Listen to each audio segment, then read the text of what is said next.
The Arctic was a place of stark beauty and untold mysteries. For millennia, its frozen expanse had concealed secrets beneath its icy veil, secrets that mankind could barely comprehend.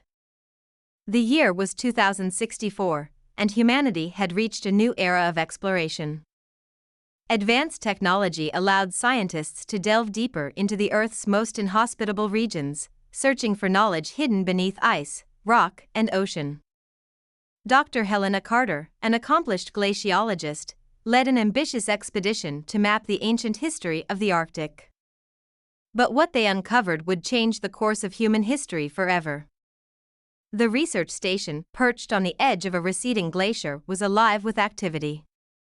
Dr. Carter's team of 12 was composed of experts from various disciplines: geologists, climatologists, biologists, and engineers.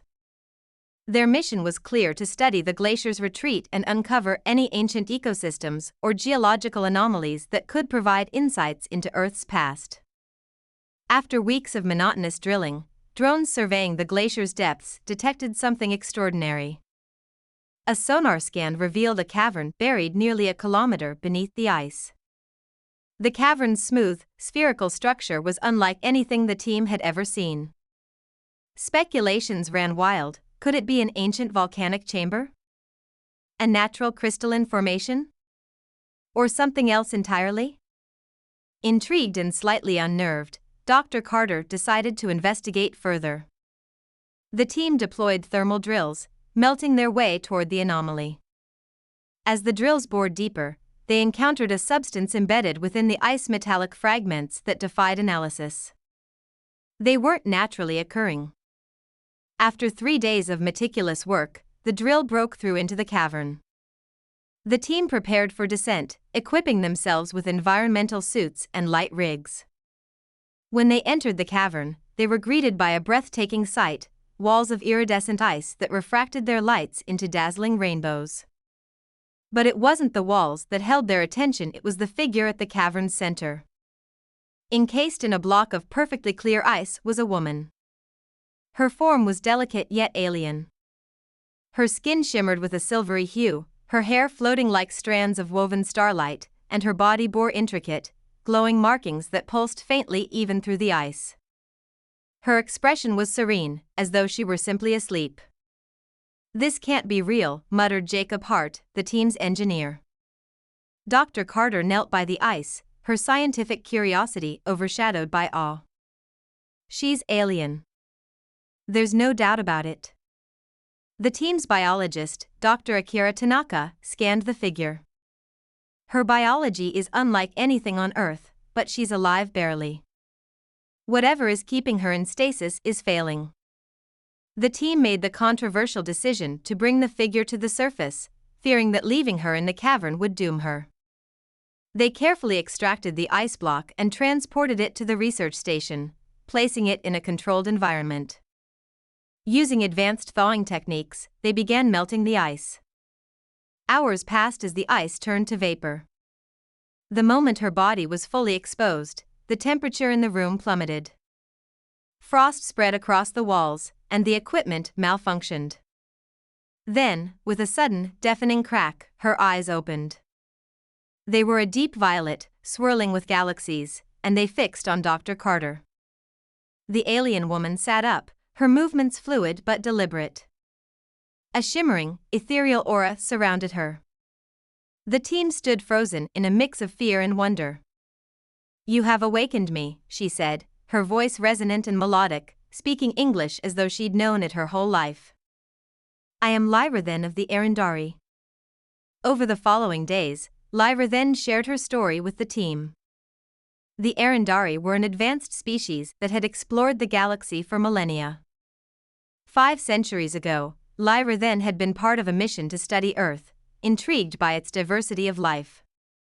But a catastrophic failure in her ship's systems caused it to crash into the glacier. Alone and stranded, she activated a stasis pod designed to preserve her until rescue. "No rescue came," she said, her voice tinged with sorrow. "I fear my people may no longer exist." Her mission wasn't merely exploratory. She had been entrusted with safeguarding the Singularity Seed, a powerful artifact created by the Arendari. This seed had the potential to terraform barren worlds, heal ecosystems, or, in the wrong hands, destroy civilizations. It had been her sacred duty to protect it. But Lyra Then's awakening had consequences. The energy released by her revival had activated a guardian, an ancient, biomechanical creature programmed to protect the seed at all costs. As Lyra Then explained her mission, the guardian attacked the research station. It was a serpentine monstrosity of ice and metal, its body shifting and reforming as it moved.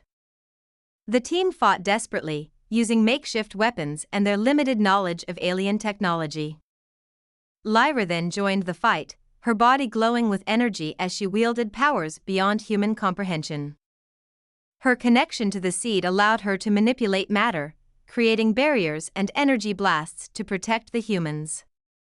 Despite their efforts, the Guardian grew stronger, feeding on the energy emitted by the seed. Lyra then realized the creature couldn't be defeated by force. Instead, she used her knowledge of Arendari technology to devise a plan. The Singularity Seed, damaged during the battle, was on the brink of collapse. Lyra then explained that its destruction would unleash an energy wave capable of devastating the planet. To stabilize it, she would need to fuse with the artifact, becoming one with its energy. Dr. Carter and the team protested, unwilling to lose the alien who had become their ally. But Lyra then was resolute. "I was chosen for this duty. It is my purpose. You must protect your world." In a final act of courage, Lyra then approached the seed, her body glowing brighter with each step. She placed her hands on the artifact, and her form dissolved into light. The seed stabilized, its energy fading into a calm, steady pulse. The Guardian, its purpose fulfilled, retreated into the ice. The team stood in silence, mourning the loss of Lyra then. Where the seed had been, a crystalline shard remained, pulsating faintly. Dr. Carter held it in her hands, vowing to honor Lyra then's sacrifice by using the knowledge it contained to better humanity. When the team returned to civilization, their discovery sent shockwaves across the globe. Governments and scientists alike debated the implications of alien life and advanced technology. But for Dr. Carter and her team, the lesson was clear: humanity had been entrusted with a gift and a warning. They had a responsibility to protect their world and explore the universe with wisdom and humility. Decades later, the crystalline shard would unlock technological advancements that propelled humanity into the stars. Lyra then's story became a legend, inspiring generations to seek knowledge and embrace the unknown.